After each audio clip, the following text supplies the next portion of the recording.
Atsumu swallowed. He frowned and looked at Eiko in confusion. She met him with a tired and sad look. Eiko took a few steps back and leaned against the wall opposite Atsumu, who was sitting on the table. She crossed her hands behind her back and lowered her gaze to the floor. I told you that Mori and Kyo's families were protecting my father, right? Yes. Well, as far as Komori's family is concerned, that's still true. But Kiyoomi's parents died when he was 10 years old. Atsumu frowned. Eiko now looked him in the eyes. Mine and his mother were caught in a bomb set off by Seeker's men. It was supposed to have caught me and Kyo. Atsumu swallowed, his eyes wide open, completely perplexed by what Eiko just told him. Not half a year later, Kyo's father was shot. What? Eiko sighed. At that time, there were 4 of us, me, Kiyoomi, Motoya and Yuki, an orphan boy from the area. We played together, and Mori's mother and Kyo's father were supposed to protect us.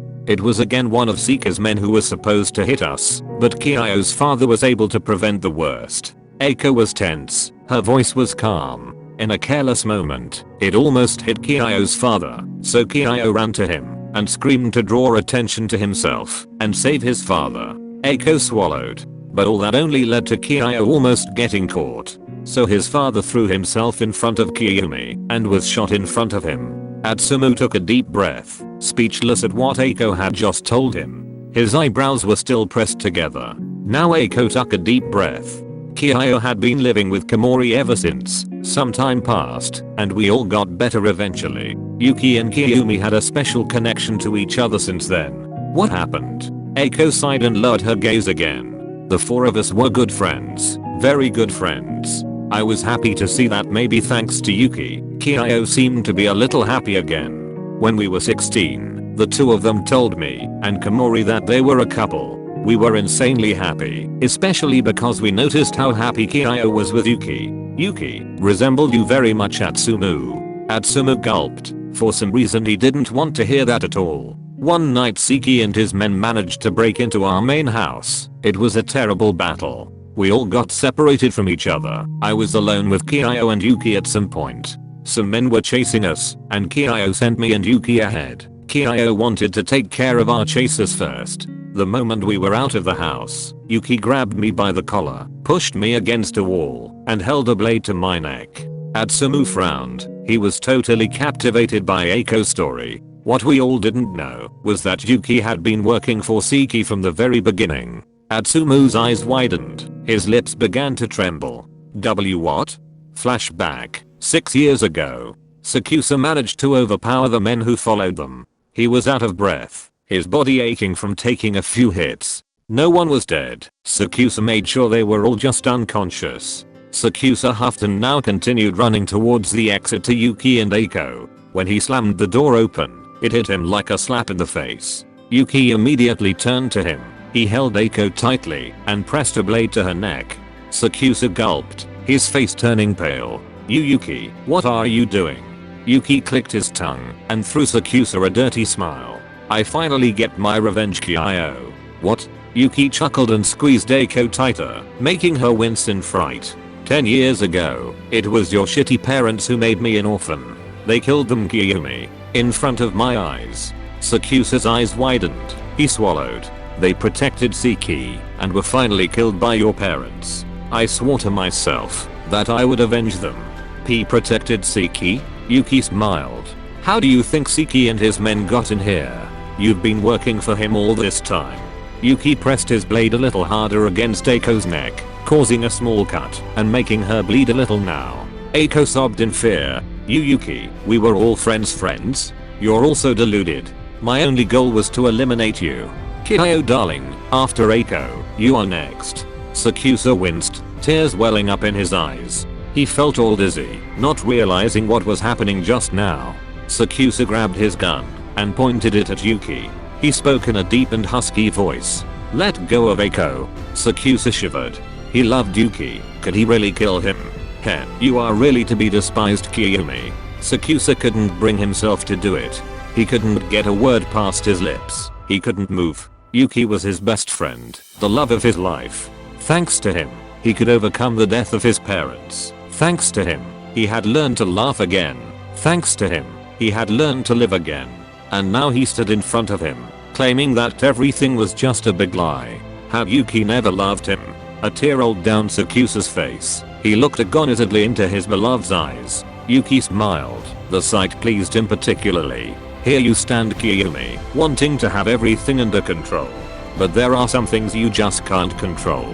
Yuki's expression became more serious now. Say goodbye. Boom. A shot hit Yuki in the head.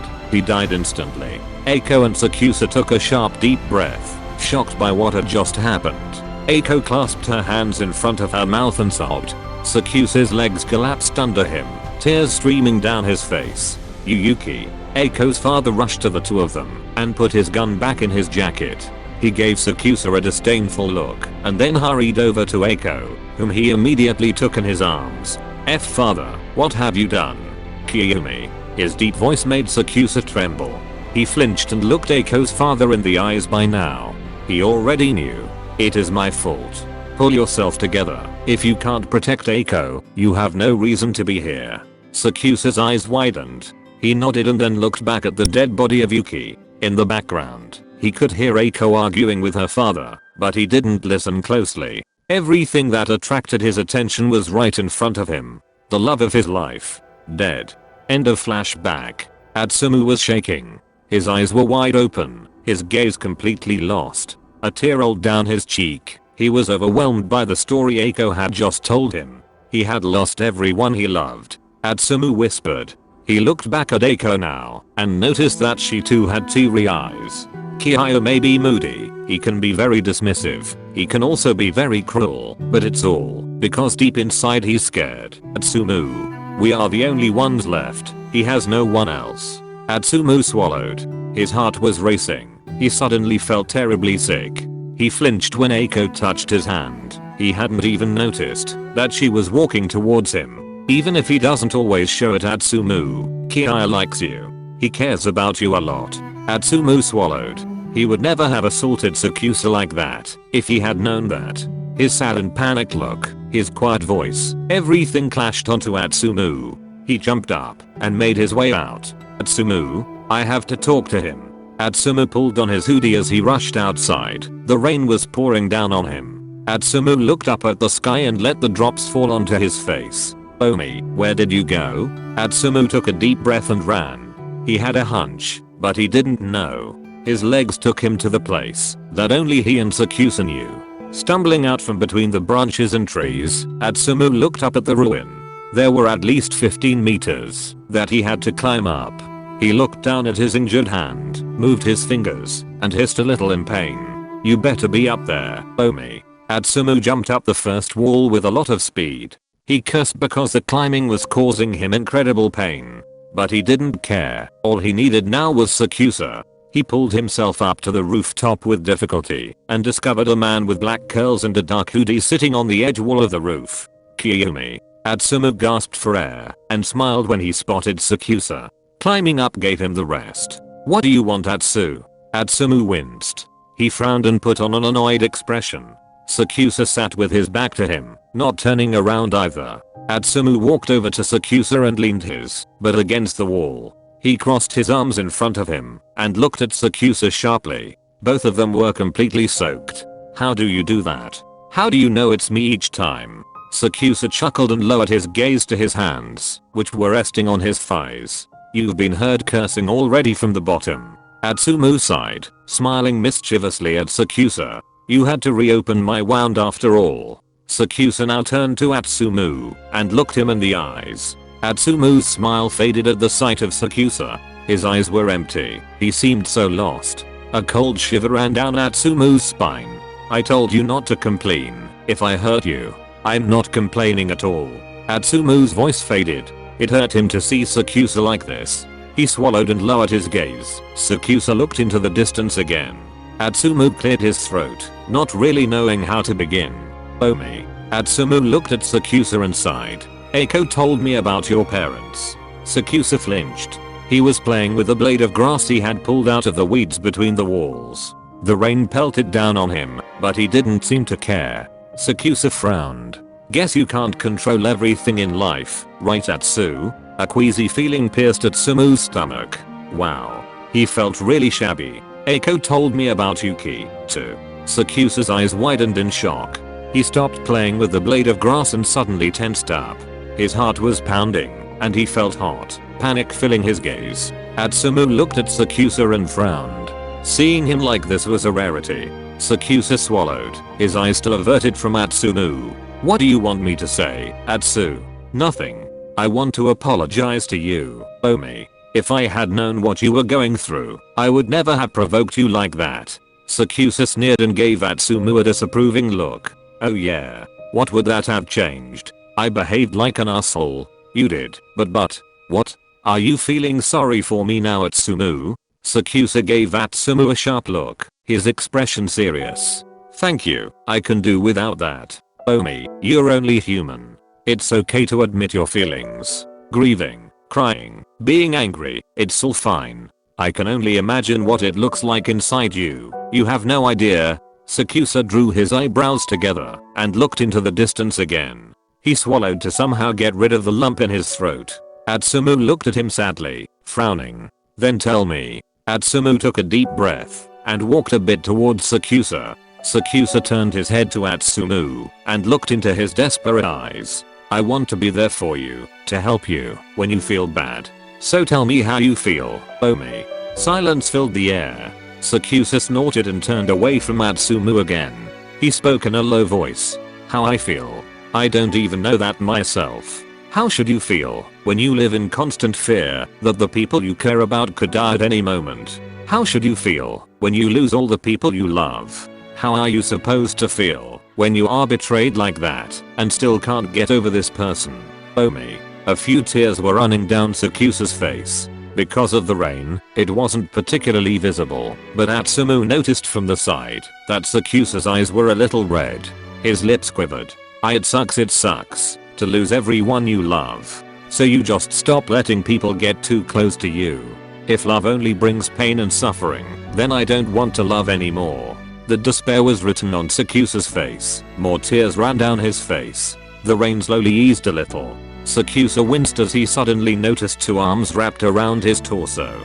Atsumu hugged him from behind and pressed his cheek against Sakusa's head. In one moment his entire tension was gone. He loosened up. Sakusa let Atsumu hug him tightly and savored his closeness, his body heat. Atsumu had closed his eyes, his brow furrowed. He slowly opened his eyes again and whispered in Sakusa's ear. Don't say that. Atsumu's soft voice sent shivers down Sakusa's spine. He grabbed Atsumu's arms, closed his eyes, and leaned even more into Atsumu's embrace. Don't say you don't want to love anymore, Omi. Sakusa frowned and let his tears run freely now. He gripped Atsumu's arms tightly, not wanting him to let go. I admire you, Omi, even more after all you've been through. You are strong. You managed to smile, to live your life. I couldn't do that. But it's okay to be weak too. It's okay to rely on others. Above all, it's okay to love.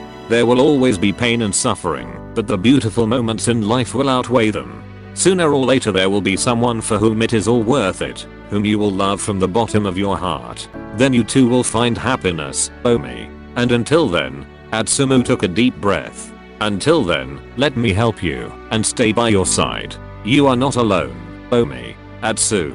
Sakusa's voice cracked. The two spent a while longer like this until the rain finally stopped and Sakusa calmed down again.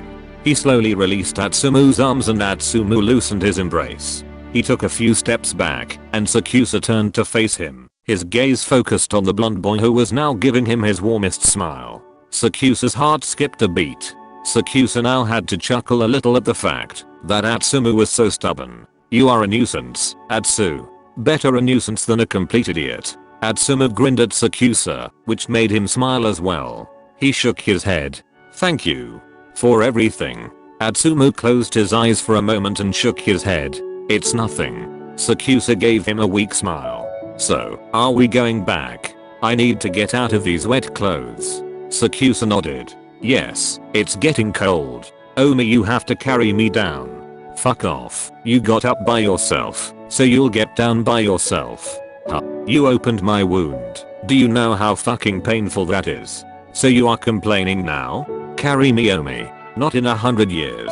Atsumu was complaining all the way down. which made Sakusa smile. Atsumu made him forget all his worries. With him he felt so frisky, so free. Sakusa lost himself in Atsumu's presence. His smile, his manner, his aura, everything engulfed Sakusa. His heart pounded and raced faster and faster. Is it okay to feel this way about you, Atsu?